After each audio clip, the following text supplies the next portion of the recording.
Hola a todo el mundo y bienvenidos a la historia y otros cuentos. Con el capítulo de hoy comienza una serie que vamos a dedicar a la arquitectura romana. Este primer capítulo lo dedicaremos a los precedentes de la arquitectura romana, que buscaremos en el mundo etrusco y en el griego, y a las características generales de la arquitectura romana. Soy Pablo Dueñas y les doy la bienvenida a la historia y otros cuentos.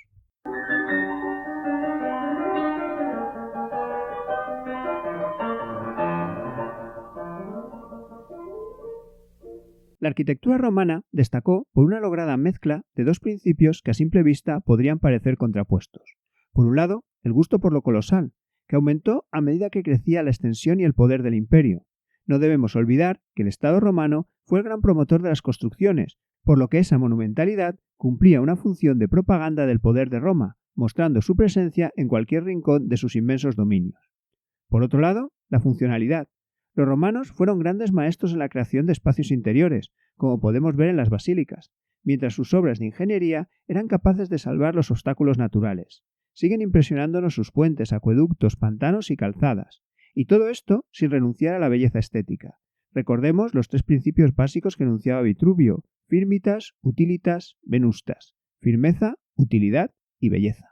Monumentalidad y funcionalidad se unieron y alcanzaron su más lograda expresión en los grandes edificios para espectáculos, que debían albergar a miles de personas, con los problemas logísticos que eso suponía, y que también siguen suponiendo en la actualidad, y al mismo tiempo eran el mejor ejemplo de la grandeza de Roma. Edificios colosales y bellos para espectáculos que a menudo eran brutales. La síntesis de lo que fue el Imperio Romano se lee en la piedra de construcciones como el Coliseo. Pero el arte romano no surgió de la nada. Fueron muchas las influencias que recibió durante los siglos en que se desarrolló, como fueron muchos los territorios conquistados, algunos de los cuales, especialmente en Oriente, habían creado estilos arquitectónicos complejos en los que los romanos, gente práctica donde la haya, no dudaron a la hora de inspirarse o tomar nuevas ideas. Pero en la génesis de su arquitectura, como en la de su cultura, debemos destacar dos influencias claves. Por un lado, la cultura etrusca, dominadora indiscutible del centro de la península italiana antes de la expansión de Roma. Y por otro lado la griega, cuya cultura y arquitectura era conocida por los romanos a través de los contactos comerciales y por la presencia helena en la Magna Grecia, al sur de la península itálica y en las islas de Sicilia y Cerdeña, donde diversas polis griegas habían establecido importantes colonias. Comenzaremos por la influencia etrusca.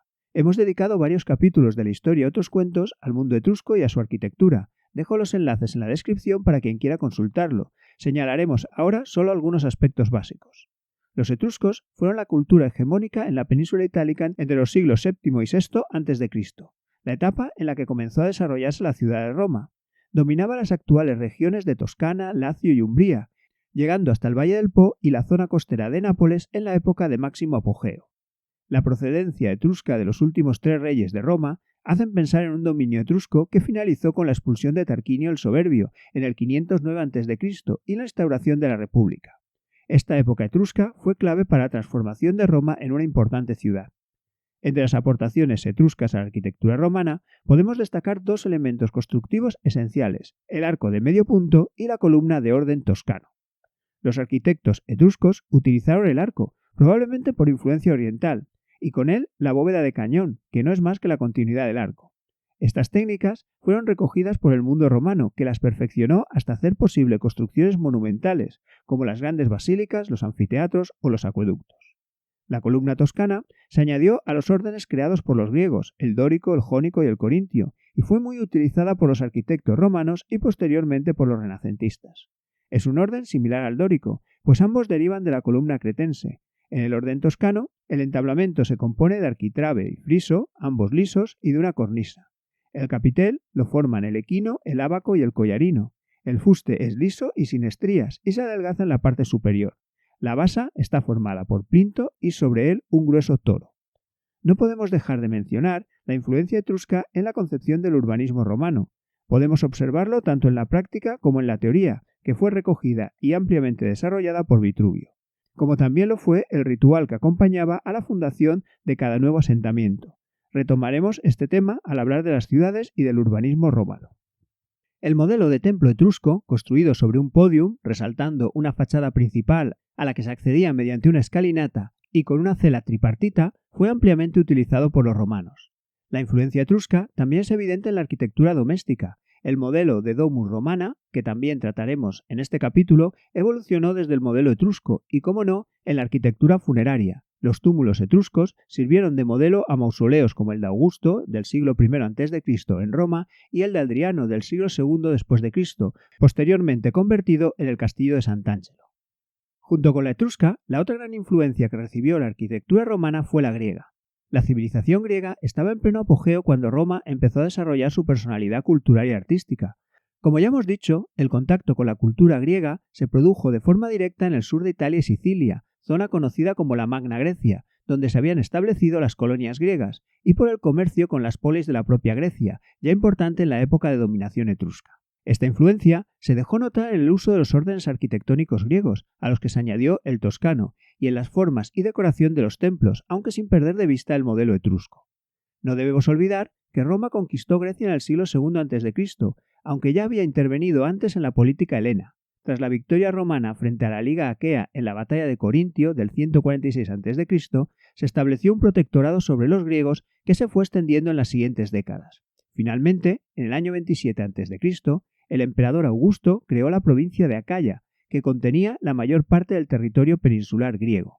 Con la conquista romana, la influencia cultural y artística griega no se detuvo, al contrario, aumentó. Los romanos importaron, o directamente robaron, anticipándose muchos siglos al British Museum, grandes cantidades de obras de arte griego, principalmente esculturas, pero también elementos arquitectónicos que utilizaron y copiaron. Mientras, muchos artistas se convirtieron en esclavos de los romanos y otros los tuvieron como clientes. Pese a la importancia de las influencias recibidas, la arquitectura romana no fue una mera copia de modelos etruscos o griegos. Las necesidades que los romanos tenían en sus edificaciones eran diferentes a las de los griegos. Si estos se habían especializado en la decoración y en el equilibrio perfecto entre las partes, los romanos fueron maestros en la creación de los espacios interiores y en levantar las grandes construcciones necesarias para el funcionamiento de un imperio y para mostrar su poder político y su aspiración de eternidad. La escala humana, tan grata a los griegos clásicos, que no a los de la época helenística, quedaba arrinconada esperando mejores tiempos. Funcionalidad, monumentalidad y belleza fueron los ejes que movieron la arquitectura romana, una arquitectura que destacó especialmente en la obra civil pública, siendo el Estado el principal promotor de las obras.